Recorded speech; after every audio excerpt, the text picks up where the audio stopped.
Shalom and welcome to another in our series of podcasts from Temple Beth Am, a dynamic center for conservative Judaism in Los Angeles. This is a recording of Rabbi Adam Kligfeld's weekly Rashi study class. Let's get started. We're in that stretch. We're in that stretch of verses where Rashi is quiet, and therefore we've been spending some time with some other commentators, and we'll be doing more of that today. Some Ibn Ezra, some Sforno. Just because Rashi has nothing to say doesn't mean that there is nothing to say. And then by the end of class today, I imagine we'll get back to at least the verse in which Rashi starts speaking again, but we probably won't get to the Rashi yet. Okay, I have us on chapter 7, having finished verse 6 of the book of Shemot. Morning, Stuart. We're starting with 7 and 8, right? No, I don't think we did 7. About Moshe's age? Yeah, I don't think we did verse 7. We may have read the verse. I don't think we did. There's a lot of material on it. I don't think we did the material on it. Oh, Rachel, you had asked why I was East. The primary reason is it was junior family weekend at Harvard, so I was able to spend Shabbat with Noah and see her in her element and see her Jewish life there, which is great. Be with Hillel, and then while I was there, I saw my parents. Yeah. Okay, so chapter 7, verse 7. Let's read the verse itself to get us going, and then we'll look at some commentaries. By the way, the previous verse was Vayas Moshe v'Aaron, Kasher tziva Adonai otam kenasu. Moses and Aaron did. We discussed how it's a singular verb for plural subject. Not the only time it happens. Kasher tziva Adonai otam, just as God had commanded them, kein asu, thus they did.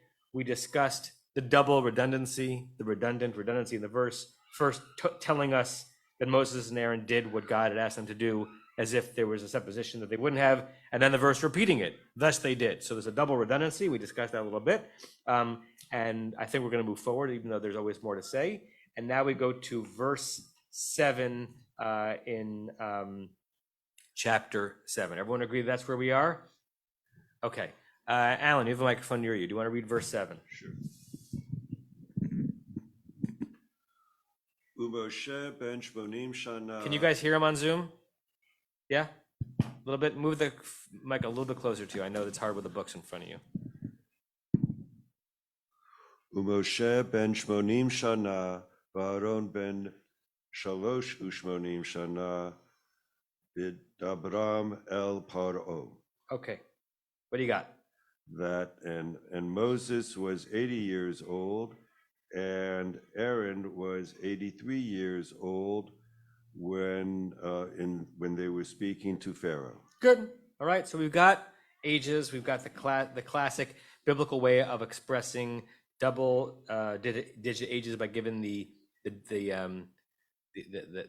tens first and then the numbers. Sorry, the numbers first and the tens. It doesn't say 83. It says 3 and 80 years. It's a common way for the Torah to do numbers. And then you did well in that phrase, b'dabram el paro. The dabram is sort of like the gerund. The ba is in or when or during. They were these ages in their speaking to Pharaoh. And the speaking to Pharaoh that's about to happen, by the way, right? Not the speaking of like, it's looking forward to what's about to happen. Okay. Here's another verse where vocabulary, pretty simple, right? Names, years, the verb ledaber, this Pharaoh.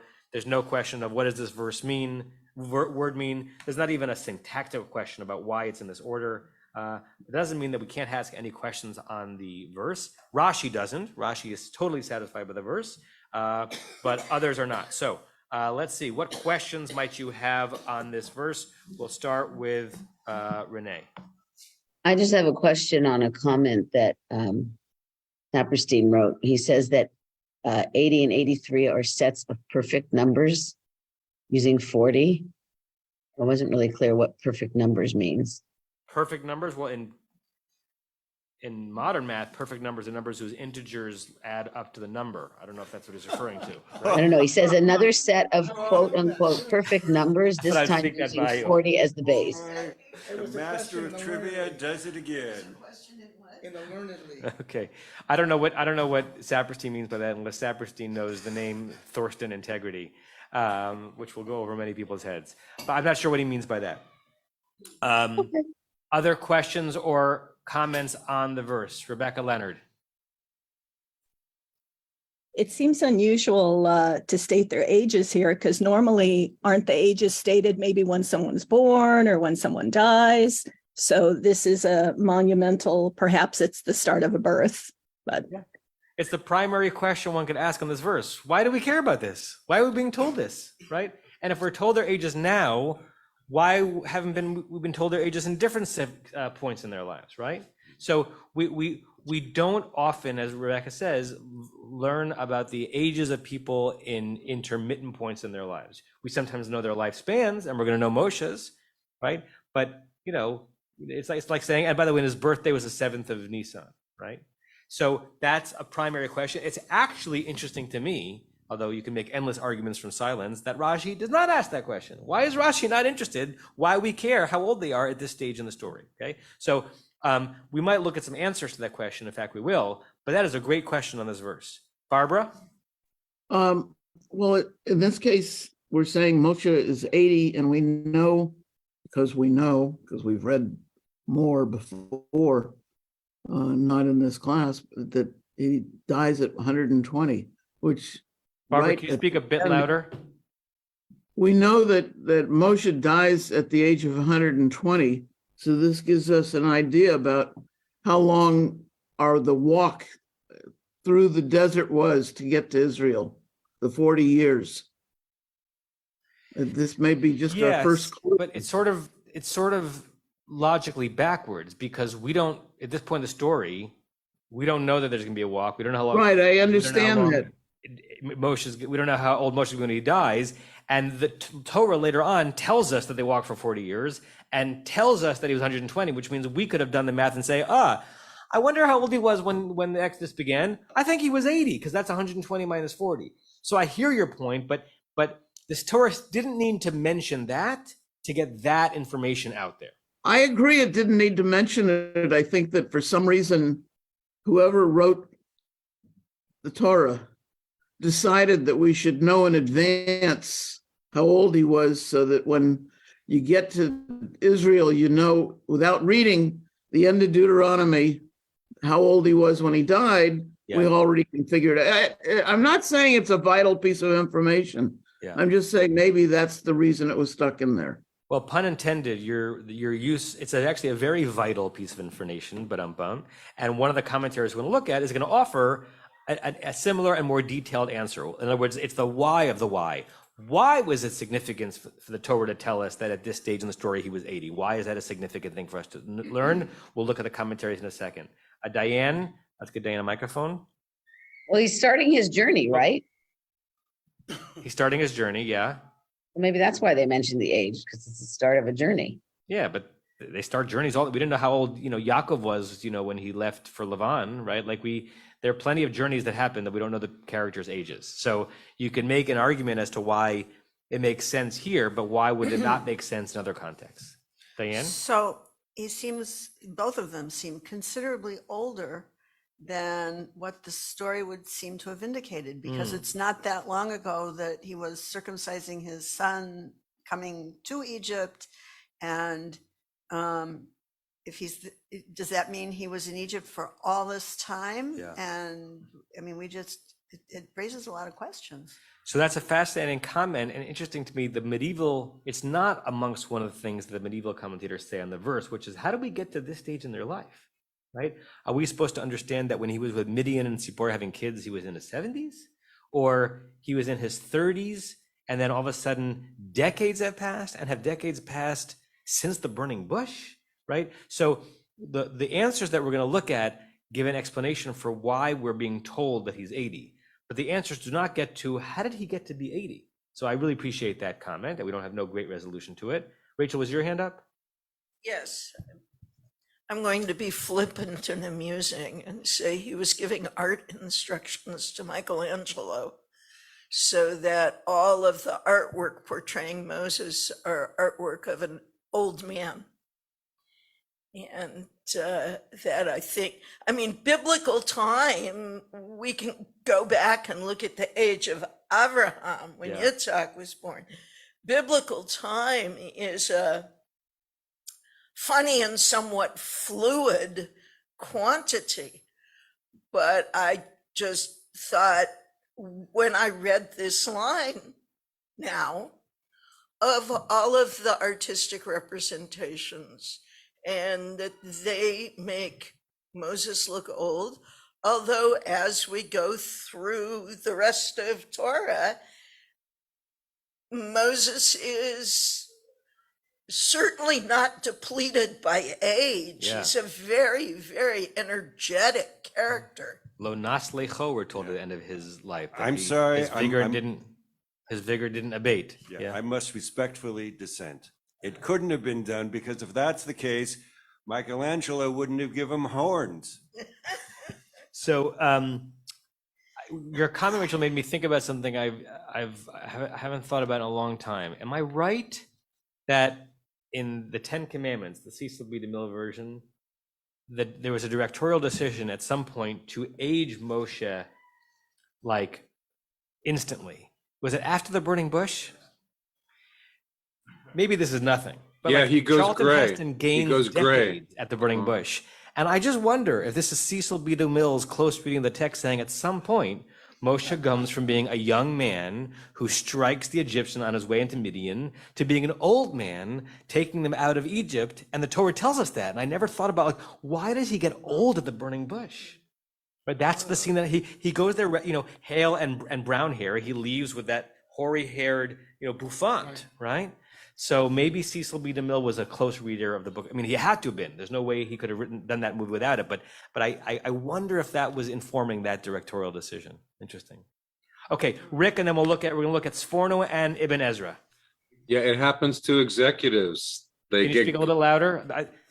Or does Your someone know? screen Stuart, do you want to see if you went can make the volume on the speaker louder behind the speaker? Thanks.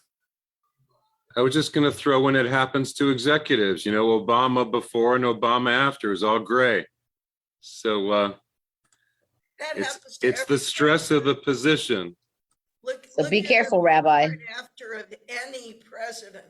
Now that actually gives us a context for Moshe, because if you look at any before and after of any president, being in the office of president ages a person dramatically. And I'm thinking that gives us a context for Moshe. He's taken on the responsibility for leading 600,000 people from one place to another, based on the instructions of guidance of this force that only he, Moshe, can communicate with. And that actually gives a context for why he aged so quickly. Yeah. Now that we made the volume louder, thank you. Let's move the mics farther away from our mouth here, but we'll be able to hear the people on Zoom more.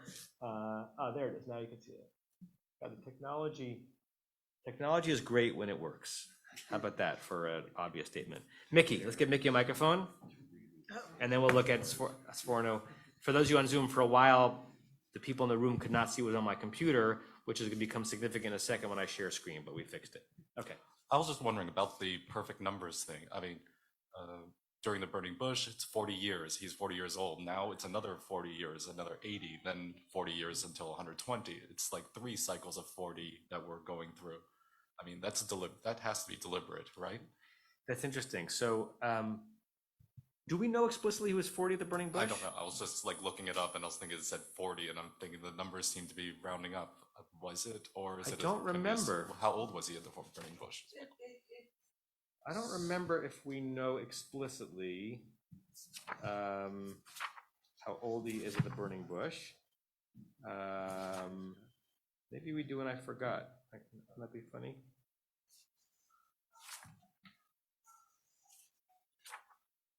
A lot of time to fill in there. Yeah. If someone wants to look for that. It says here, in Acts, not that we care about that, but it tells us that Moses was 40 when he struck the Egyptian. Right, but I don't know if we know that internal to the math of the Torah.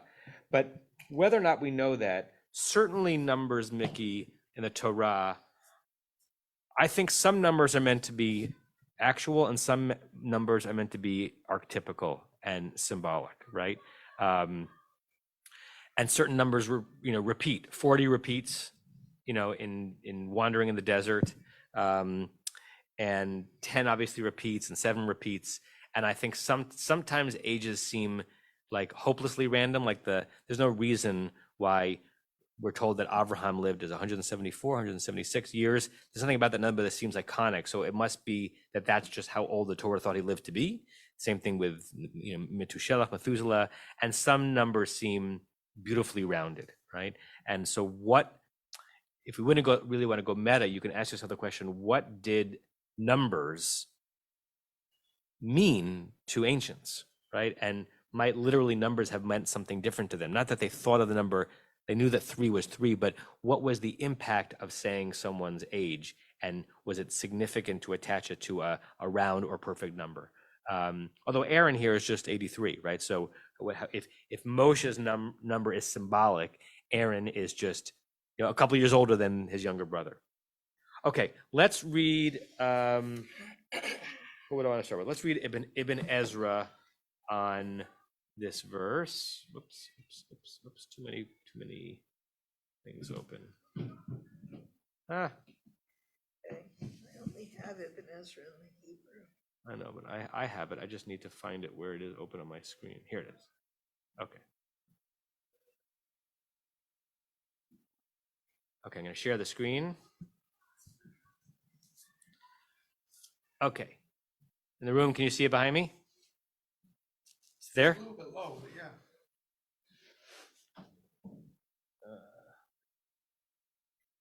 There.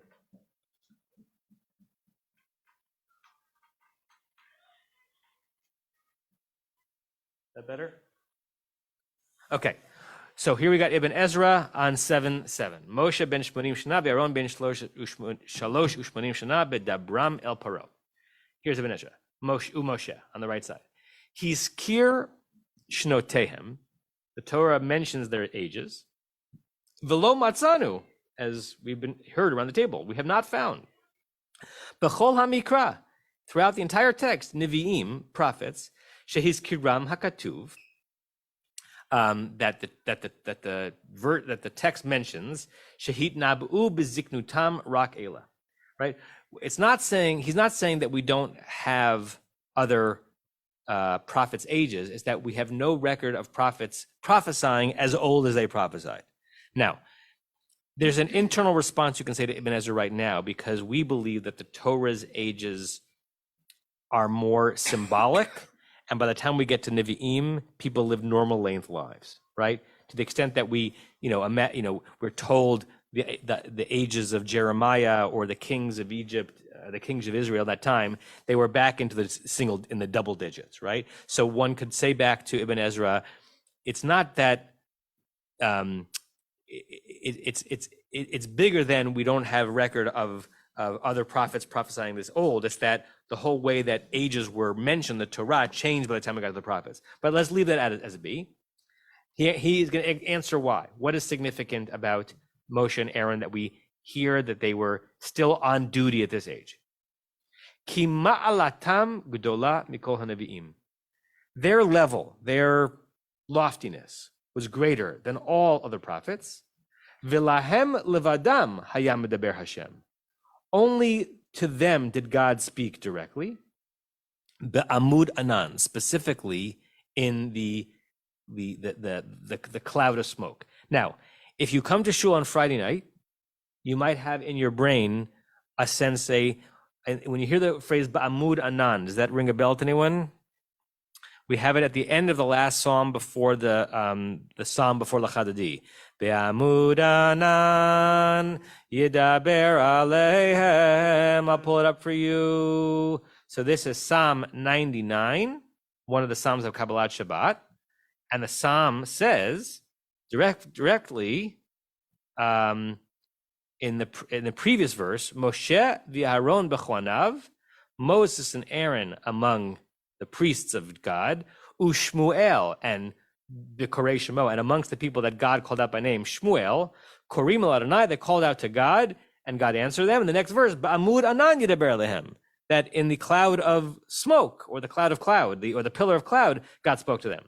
So Ibn Ezra is saying, Our verse is saying that Moshe and Aaron are separate because Moshe and Aaron are only ones to whom God spoke in the pillar of cloud. But in Psalms 99, it seems to say that Shmuel, the first prophet after the last prophet before the king, got that treatment as well. And so he says, V'al ya'aleh al libcha. Don't let it even raise up into your heart. Ki Shmuel imahem. That Samuel was with them. Bavur shekatuv ba'amud anan yidaber alehem. In the fact that it says in the verse I just quoted to you that in the pillar of cloud God spoke to them, and Shmuel was included in that because he was in the previous verse. Don't think that. Meaning, I have an answer to that. Ki kfar peirashti bimkomo. I, Ibn Ezra, already commented there, meaning Ibn Ezra does like a linear commentary also on Psalms, which we'll look at in a second. Ki la'ela levadam natna ha-Torah. It was only to Moses and Aaron that God gave the Torah. It's interesting that Aaron gets included in this.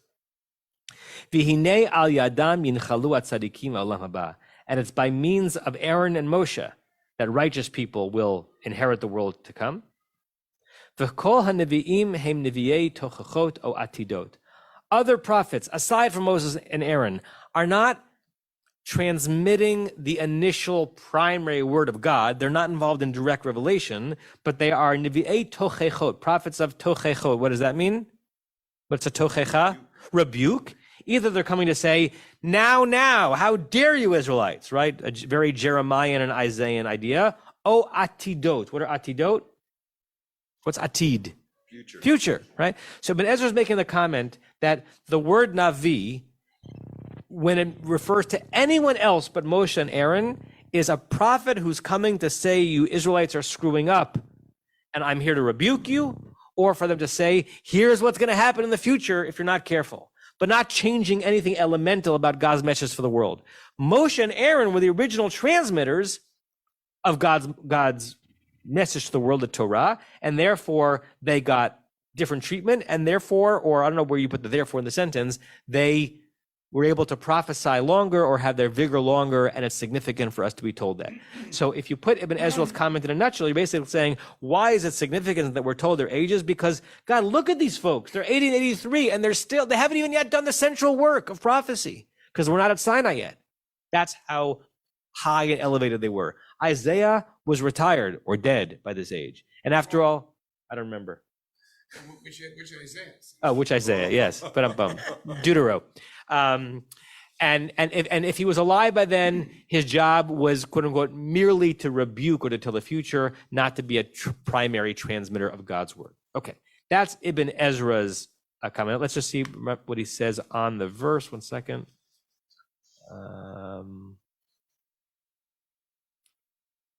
Yeah, so Ibn Ezra on the verse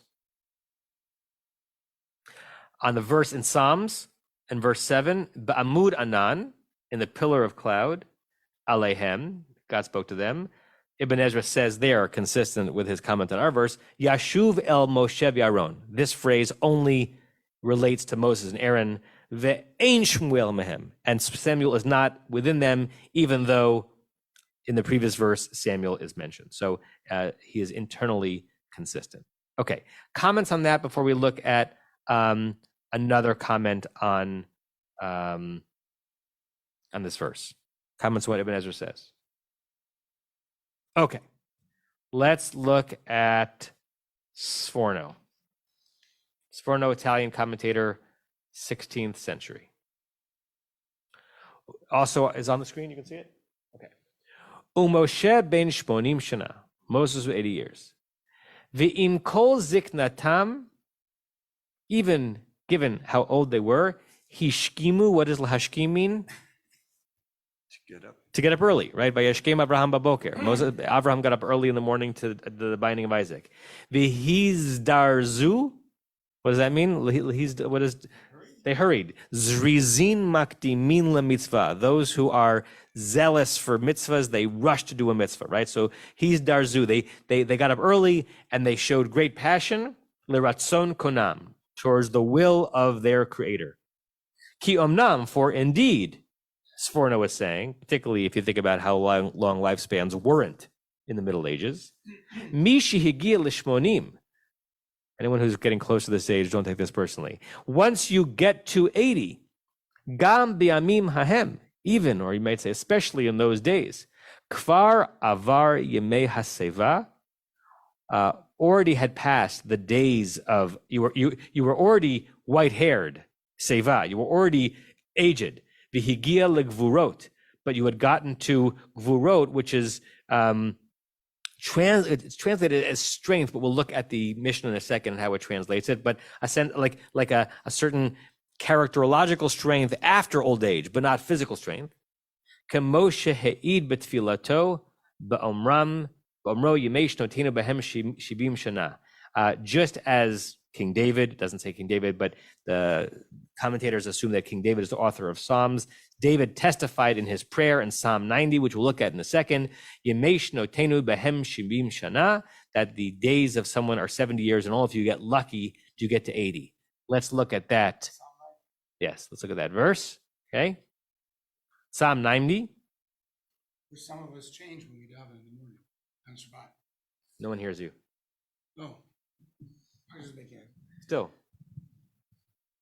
Well, some of us, at least me, I actually change the wording as I read that psalm on Shabbat morning.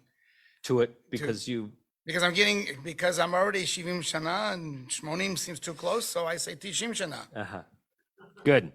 It's like those who changed the paragraph of Nachem on Tisha B'Av from the present tense to the past tense because it describes Jerusalem as destroyed and barren, and Jerusalem right now is not destroyed and barren, current political machinations notwithstanding. And so some people say, I can't say the words that Jerusalem is Chareva. I have to say that it was Chareva, right? Psalm 90, verse 9, Ki chol yameinu panu berbatecha, all our days, God, they pass away in the face of your anger. Kilinu shanenu kimohega, we spend all of our days like a hega, like a nothing, or hega here either means like we're always sighing and it's hard, or it's as ephemeral as a sigh. It's hard to know what the verse means. And then our verse, or the verse that Sforno was referring to, Yemei shnotenu vahem shivim shana, the average lifespan is 70 years. What Jewish ritual responds to that?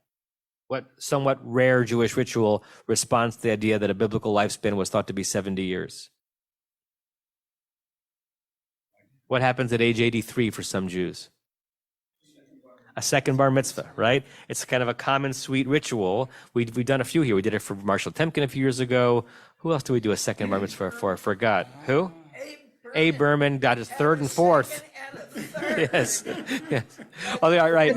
I joked with him that if he really wanted his third, it's not 13 years after 83.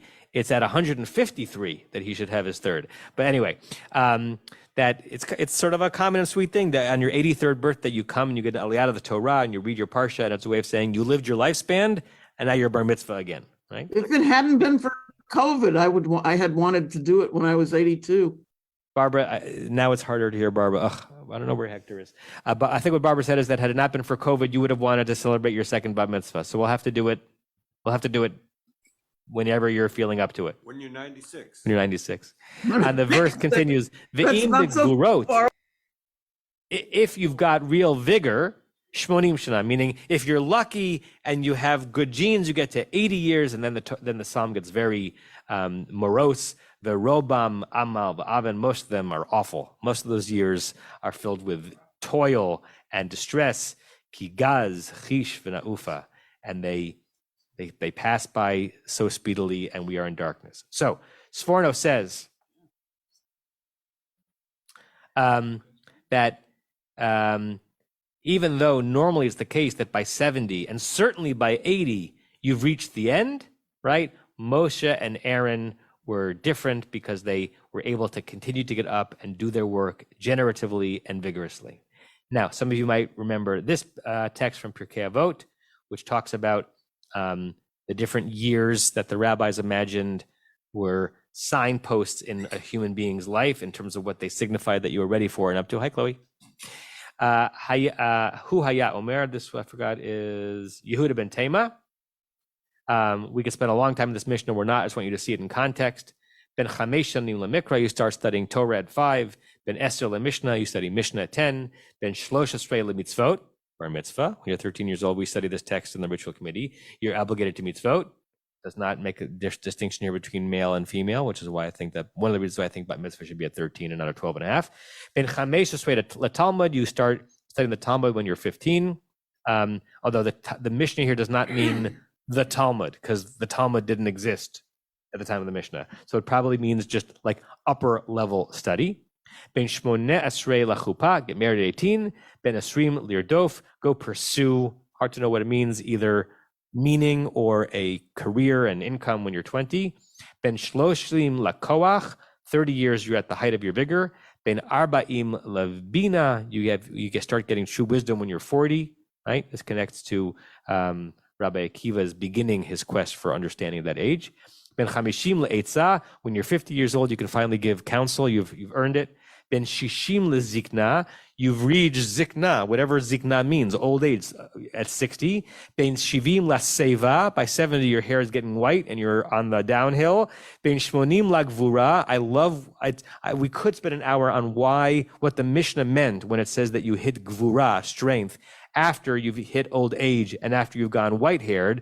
I think it means kind of a characterological spiritual strength. It does not mean personal physical vigor. It can't mean that in the context, but that's not for this class.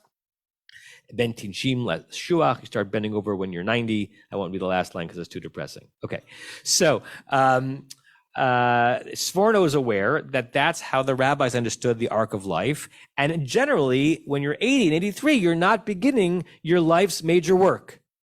Moshe and Aaron do. So this is several different ways of saying, why are we being told that their age at this time? Because it's amazing to know that this is how old they were, and the story is just beginning. Right? And it says something about the greatness of Moshe and Aaron and God's relationship with them in contradistinction to any other prophet that was part of our tradition. Okay, let me stop and see if there are any comments or thoughts on that. Alan. Yeah. Well, it seems that the notion of years is quite amorphous. You talked about Methuselah being 969, and now that was earlier on, and now at some point, the notion of what it means to be years, 80 and 83 are old, and yet we know that Sarah lived to be 127, and so where does it change that, 120, and Abraham was 170 something? Right. When and where does this change take place in the calculation of years being what we would accept as, you're going to live to be 80, 90, 100, whatever? It's a very good question, right? If I'm not mistaken, Moshe is the last character to die in the Torah whom we're told lived to 3 digits. Okay. This being confused and enamored and impressed by what Moshe and Aaron are able to do at this age is hard to put, it's sort of hard and not hard to put back into the context of the years in Genesis, because the years in Genesis are inflated.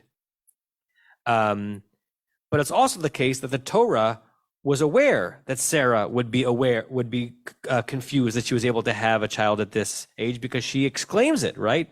That Haitali Edna, that at this stage of my life, I'm going to have a child. Led Ben 90. At 90, right? So it's both that the earlier numbers in Genesis are larger than we can imagine a true lifespan, and that there was also some awareness that some of the things were happening at a stage in life where they wouldn't happen anymore. And by here, the numbers are getting close to normal, right? I don't remember if any human being has lived to the age 120 yet, maybe close to 115, 116.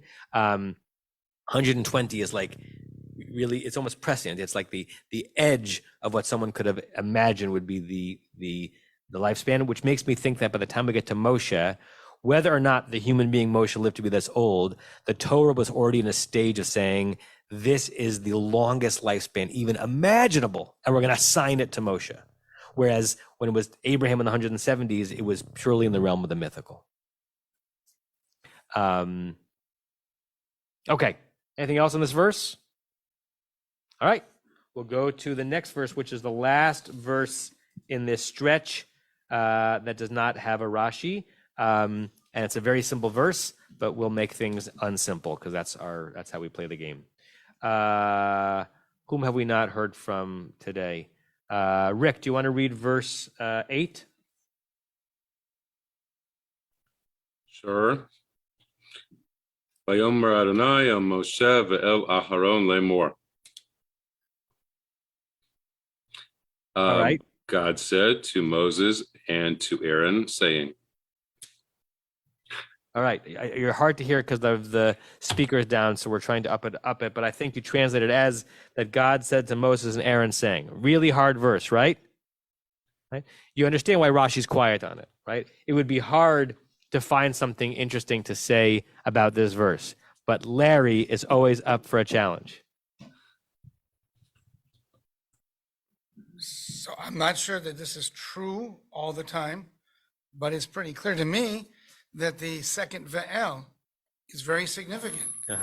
Because even in English, you don't usually say, and I spoke to Diane and to Rachel. You say, I spoke to Diane and Rachel, that means you spoke to them together. Yeah. If I spoke to Diane and to Rachel, kind of indicates I put them apart and spoke to them separately. So I'm kind of shocked that Rashi didn't ask the question, why is that ve'el in there, even grammatically? Yeah. Because it seems to me, I didn't look at the Legends of the Jews, but there must be a lot of midrashim about this. And if there isn't, we should write one. Right. So if there's anything to ask about this verse, it's something in that realm, right? Sometimes we ask in Hebrew, in the Bible, in the Torah, why the word et, which connotes a direct object, is or is not applied to the second object in the verse, right? And the same thing could be said about a preposition. El is a preposition. You could have written this verse, Vayomer Adonai el Moshe ve'Aharon.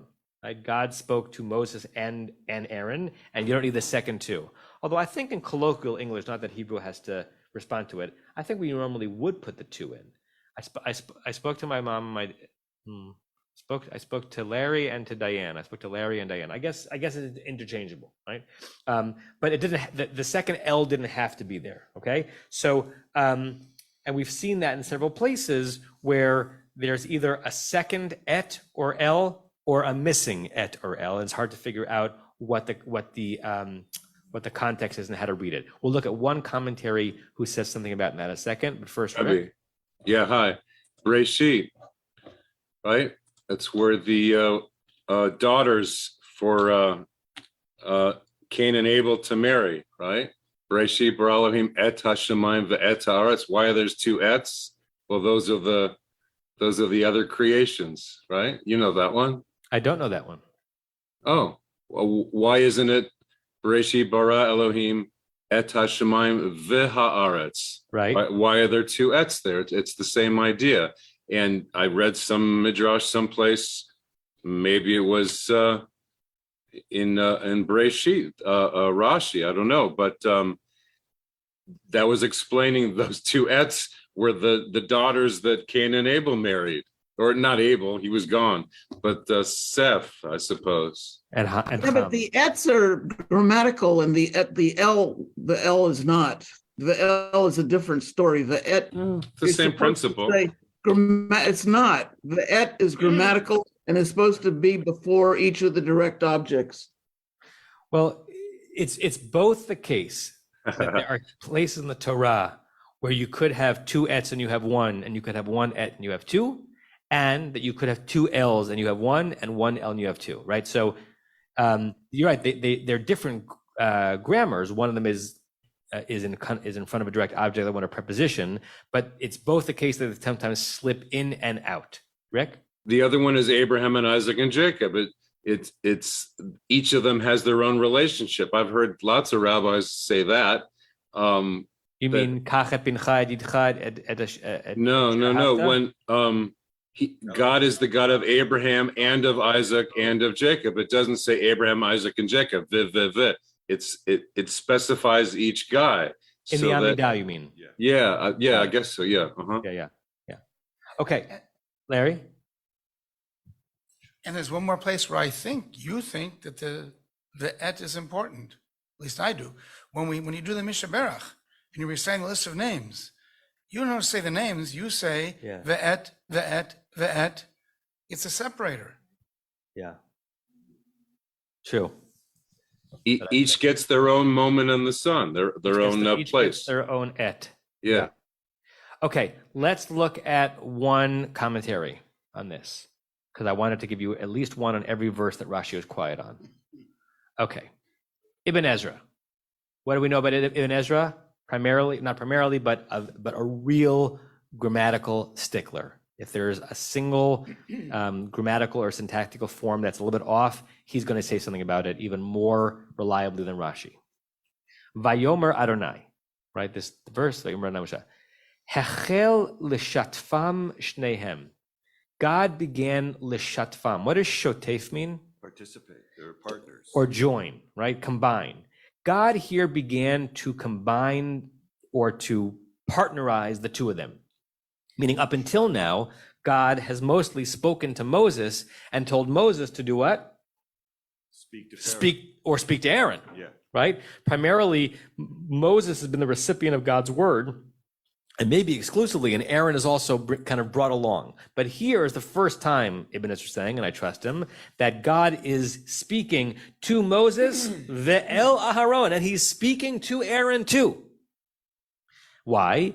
Ki yada Hashem batchila. God knew that initially, in the first encounter with Pharaoh, remember Moshe's already been to Pharaoh. Ki lo yivakesh paro mofet. God knew that in the first encounter with Pharaoh, Pharaoh was not going to ask for a sign to prove who they were. Rak yomar lo yadati et Adonai. Rather, Pharaoh was going to say more confidently, I don't know who your God is. I don't know who you are. Meaning, Pharaoh was not going to be yet ready in the first encounter to say, I'm willing to consider that you are representing a meaningful God if you show me a sign. Pharaoh was dismissive completely. And therefore, I think the internal logic is that Aaron, who's going to be helpful in actually doing some of the moftim, some of the signs that will convince Pharaoh, was not needed. But now, be'ata yivakesh mofet. Now, in the second encounter, God knows, because God knows everything, that Pharaoh is going to both kind of warm up to the possibility that they're representing a real God and they're going to ask for proof, or you could say is going to be even more, take a more direct stance with them and say, you want me to take you seriously, you have to prove something, and therefore this is the moment that Moshe and Aaron's partnership, one of them speaking, the other one clarifying what's speaking, and they're doing the miracles is going to be more significant. So this is where Aaron's direct role as messenger of God begins. Therefore, he gets his own L. Rick. Sorry to disagree with Ibn Ezra because he can't. He's also sorry, by the way. He can't defend himself, but doesn't need to. Chapter 4, verse 27. God tells Aaron, "Hey, go see Moses. Moses is coming back from Midian." So he does talk to Aaron. Right there. Talking to Aaron, I mean, if I were to defend Ibn Ezra to you, I would say talking to Aaron is different than including Aaron as the primary recipient of prophecy. But yes, right. So God has spoken to Aaron, and I 6:13. Who was that? Who said that? That was Stevie. I got chapter 4:27. Yeah, and 6:13 also, you're saying? Yeah. Good. Well, that's both of them. That's both of them. Yeah. But So Aaron is by himself when Ibn God Ezra's got talks. some splaining to do. Yeah. I wonder if Ibn Ezra says anything on 6:13. Hold on a second. No, the 4:27. Look at that one.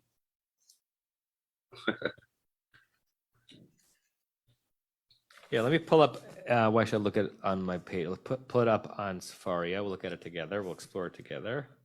So Tanakh, Shemot, 6:13.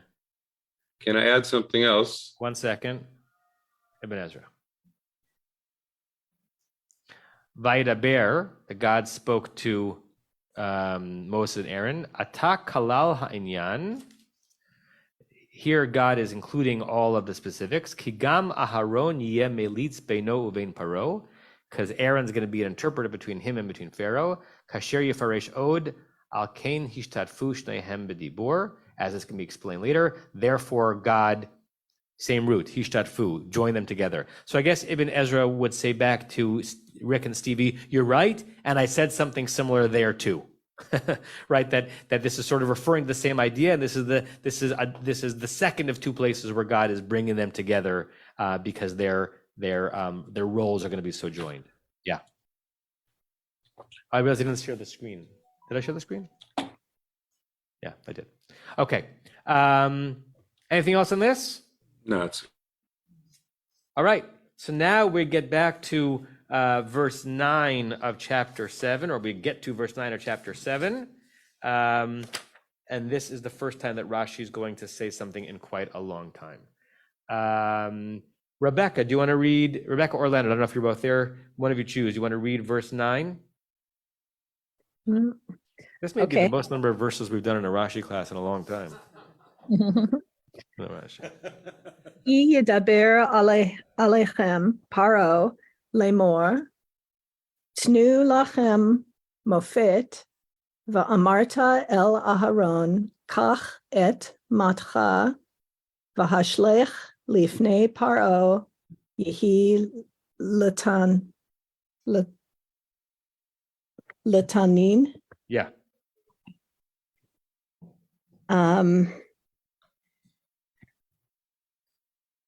So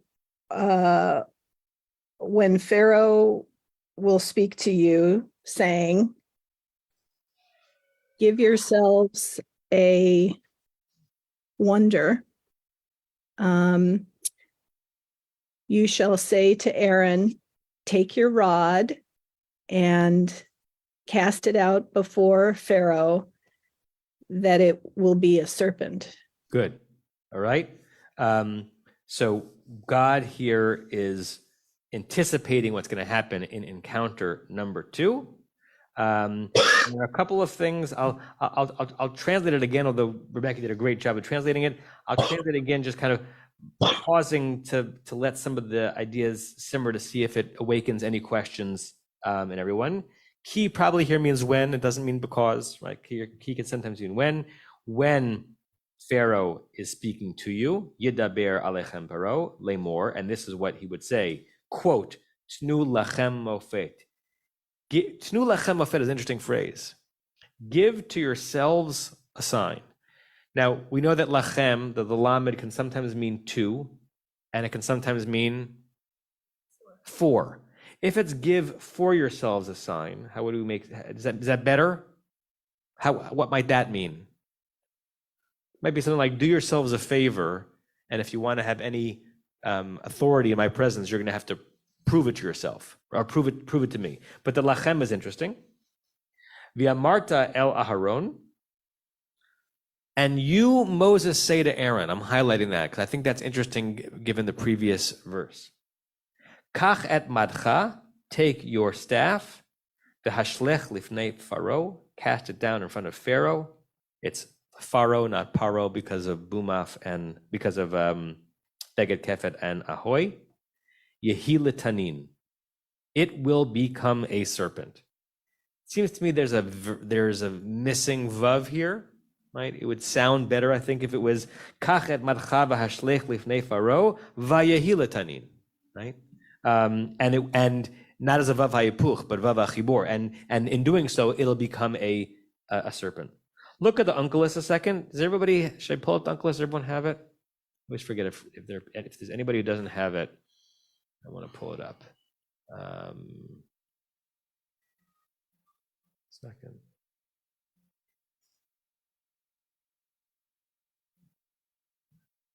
Where are we? 7:9. Hey, Hector. Yeah. Okay. Translations. I just forget where the Targum. Okay.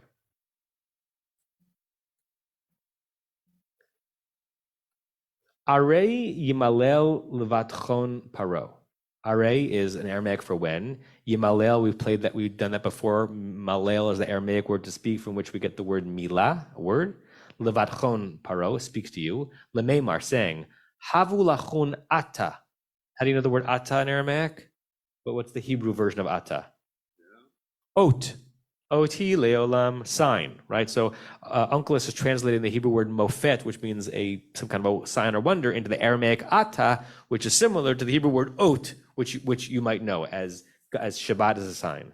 V'teimar la'Aharon, you should say to Aaron, sav yat chutrach, take out your chutra. Is that ringing a bell? Chad gadya. So it's nice that we're reading this week, right? That's the Aramaic word for a stick. It's the thing that hits the cat, right? Urami kadam paro, throw it in front of Pharaoh. Interesting that it's the Aramaic word rami. Resh mem yud is a very common Talmudic verb form to describe what happens when one sage is throwing a verse at a different verse to put it into conflict. So it can mean to cast against as a ideological, conceptual thing, and also literally means to throw. Yehi letanina. It becomes a serpent. I wanted you to see the chutra, and I wanted you to see the word ata. Okay, so was I not sharing the screen that whole time? Ugh, I keep forgetting that I'm not doing that. What might people ask or say about this verse before we'll probably just get to the questions today, and then we'll get to this Rashi next week. Rick. You got on mute? Yeah. Hi. I was just going to say it's different at the end of the next sentence. There it's Vayehi instead of just Yehi. So, but I was reading ahead. I'm sorry. Yeah. That Vayehi, by reading ahead, is actually a Vav HaHipuch, because that's describing something that happened. And the verse looks like it's a future tense, and it's basically and indeed it became a tanin. I was suggesting that it would sound better in our verse for there simply be a vav, suggesting that the connecting the ideas. Alan? Well, you highlighted this, but just so it's absolutely clear, it's beginning that God is talking to both Moses and Aaron as their partners in this, and then. But when he speaks, it's like he's talking to Moses only, and say, okay, Moses, when this happens, you will tell Aaron to do this. All the work that we did in the previous verse that suggests how interesting that Aaron, in addition to chapter 6, verse 13, is finally getting his day in the sun, and he's being spoken to as an equal of Moshe. In verse 9, it seems that Moshe is now the only one being spoken to, because Moshe again is once again getting an instruction from God about what to say to Aaron. So the connection of those two verses is fascinating. Larry? I disagree. That's only because of our enslavement to the English. In other languages, it would be, and now you have to think of God actually corporally speaking to two people. So he's looking at both or one. So in English, I would have translated this as, and Alter says should Pharaoh as opposed to when. On the key? Yeah. I'm going to have you read other translations in a second, yeah? Should Pharaoh speak to y'all? Because we don't have a y'all. We don't have a plural you in English that we use right now. So God is saying, as Alan said, he's speaking to them both, clearly. Then he looks at Moses and he says, you, the singular you, you then will say to Aaron, and that what he says to him, he says, take your staff. So he's looking at Aaron now. That second your is the singular speaking to Aaron. It's all the problem is clearly that we in English don't separate any longer between the plural and the singular of the second person. If we were only Southerners who understand this better. Or if you're Portuguese or French or Hebrew. Or New Yorker, use. We would all understand it, or New Yorkers use, yeah. One of the great weddings I was ever at was my colleague, Rabbi Brian Strauss, who's now a rabbi in Houston. He grew up in Dallas, and his wedding to his Dallas bride was a very Dallas wedding. And it was a combination of like Dallas, and then rabbinical students, Jewy. Like it was a hootenanny and simcha dancing at the same time, with like alligator boots and big cowboy hats and horas. And I'd never heard more ya'als mentioned, and it seemed that they were using ya'al as a singular. So once I remember one of the bride's uncles was up there giving like a wonderful, somewhat inebriated speech at the wedding, and he kept referring to his niece as y'all singular, and someone shouted out, well, something like, well, what's the plural of y'all? And he goes, all y'all. I'll never forget that. Y'all is singular, but all y'all is plural. So even I think in the South, it's hard to know exactly what y'all means. I wanted to show you, let's share the screen, Everett Fox's translation, and I want to hear Aryeh Kaplan, if we can, how we deal with the Tnu Lachem Mofet. So this is Everett Kaplan. When Pharaoh speaks to you, so he turns the key into a when, saying, give, comma, you, comma, a portent. It's interesting what he does with lachem. He somehow takes out the preposition of lachem, and he's basically reading it as if it says tnu atem, right? Sometimes you might emphasize a pronoun to someone, like and I would say to Larry, translate Larry, as the way Aryeh Kaplan does, right? So I would emphasize the pronoun, the personal pronoun, or the you pronoun. It doesn't say that. It doesn't say tnu atem. It says tnu lachem. But Everett Fox is turning it into a pronoun as opposed to a preposition, and he translates the word portent, mofet, as portent. Okay. How does Aryeh Kaplan translate that? We heard how Alter does. He has 3 different sentences. When Pharaoh speaks to you, comma, he will tell you to prove yourself with a miraculous sign, period. You, brackets, Moses, must then tell Aaron, take your staff and throw it down before Pharaoh, period. Let it become a viper. Tell me again how he handles the tnu lachem mofet.